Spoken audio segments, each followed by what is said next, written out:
basically a wrap up through the eyes of my phone, my Google Pixel, and Google Photos, and the awesome pictures that I was able to take in this beautiful city while on the grind, heading in and out of work, moving fast. You see the stories that I put up a lot.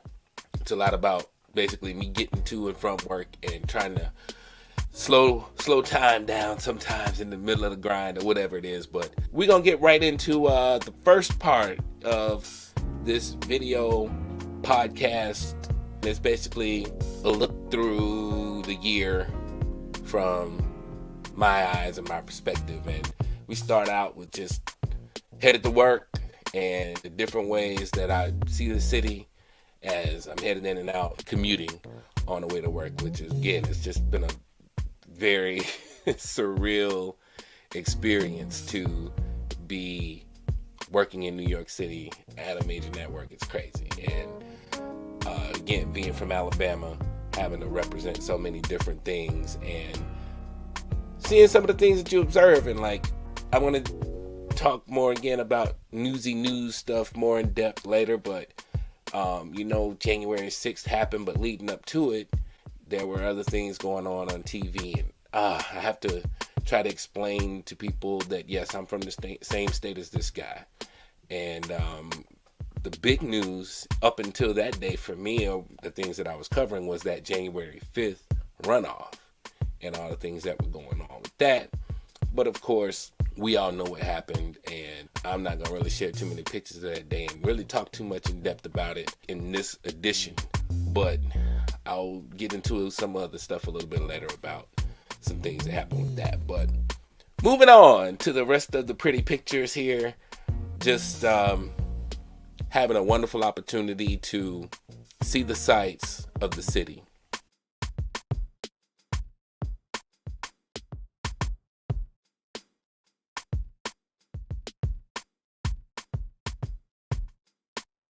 And being quarantined and still being kind of on lockdown, took a couple of snow drives and some snow walks, and just are able to kind of get out and shoot some beautiful pictures of the city. Passing by the historic Macy's storefront, going into the bodega and seeing some random things. Y'all know about that Mad Dog 2020.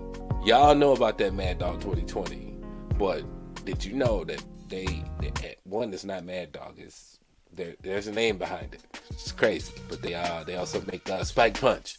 They make Spike Punch. Yeah, we're back in the building, and it's kind of crazy because you're sitting around and sitting at someone's desk who hasn't been in the thing in a year. If you notice, it says March 2020. We're talking about 2021. But a lot of great pictures, and really this is like what I wanted this edition to be about. So I may end up even shutting up sometimes and just letting the pictures roll.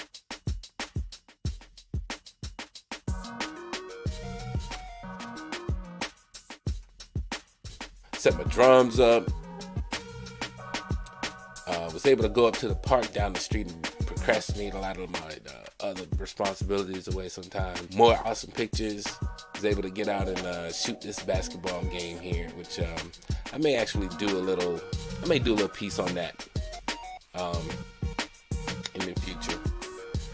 So in the spring, I had an opportunity to sneak home for a second, and it was a kind of roundabout trip. So I flew into Atlanta and took a mega bus down to Mobile, so I was able to stop. These are a couple of pictures from Atlanta and a mural as I was passing through Montgomery and got to Mobile. And Pops is always doing his thing. A beautiful Choctaw Bluff in Washington County, Alabama, and some train graffiti, and again just some scenic shots and pastoral shots. Now, this place right here, it's only a few people that know, but if you know, you know. If you know, you know. As Outkast says in the song, I done rocked every hole in the wall, y'all. This place, I DJ'd there a few times in my life and kind of rocked that bitch, not to toot my own horn. And happened to be riding by from a trip home, and it was on fire. and I kind of felt some kind of way about it. I'm just saying, But had a good trip home at the crib. Yes, Mobile, Alabama is the home of the original Mardi Gras.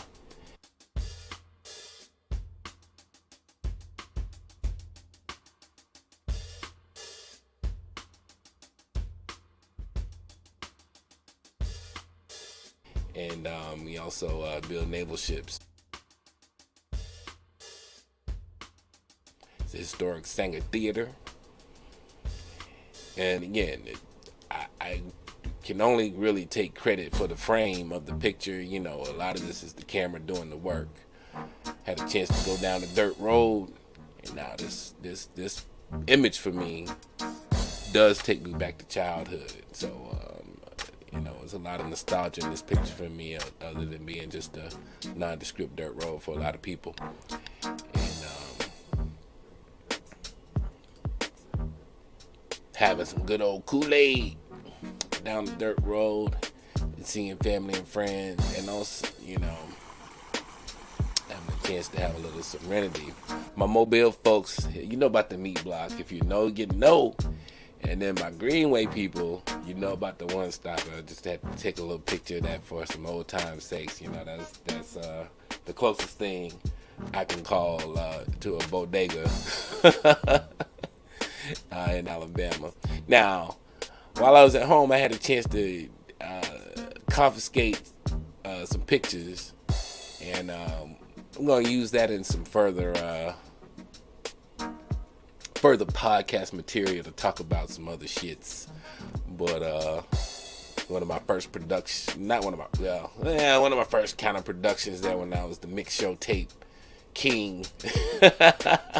Again, we'll talk about a lot of that stuff. Some good neighbors there. I was very fortunate growing up to have a lot of positive male role models around me, beyond my father. A lot of people would say, "Oh, no, I didn't have a father," but I had like great father, grandfather, and again, just good people. This is Mr. George and Mr. Tommy. This is a thick ass album cover with my girl Karen. Back to life in New York City, taking the rides, and then that's what you see in the real deli / bodega in the city. A few more pics. Some work shits, and some other random things you see. Beach volleyball courts in places. John Jay College, your boy just kind of hanging out in the cut. A lot of these pictures, again, they take themselves. I am just observing this, and really, a lot of times it's honestly just kind of me being in the moment and trying to capture that, wow, this is my life. This is where I am right now. So, because you also see a lot of memorial paintings and things set up that are tributes to somebody's life who doesn't have one anymore. So it is definitely always like a thing to like capture this moment. Oh, and also capture the naked cowboy, going through that. But it's definitely been a blessing to live in this city, and I love looking up at the architecture and just the different fronts of things that go on. I had an opportunity to hang out at the park one day. That's how I get my morning meditations on. You got to get your mind right. And a little coffee and sunshine helps out. Traveling across Manhattan to get to from east to west 57th Street. This Helmsley building and this clock is a constant sight that I see, depending on which side you basically pass over Park Avenue. Which again, it's just like I'm over here like giving you landmarks in Manhattan. How fucking crazy is that? Like, it's very exciting exploring the city, and these railways can take you from one borough to the other in minutes. And the artwork and the different textures. I always use that word a lot. The textures that come around are always crazy. We were walking around Brooklyn one day.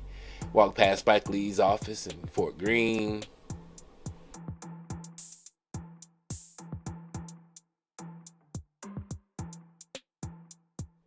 hey, that shirt looks real familiar. Support my boys there. And there's the moment, not necessarily the moment, but when I was got my first professional grooming in a while, and was ready to start to kick off this podcast. Did you join in?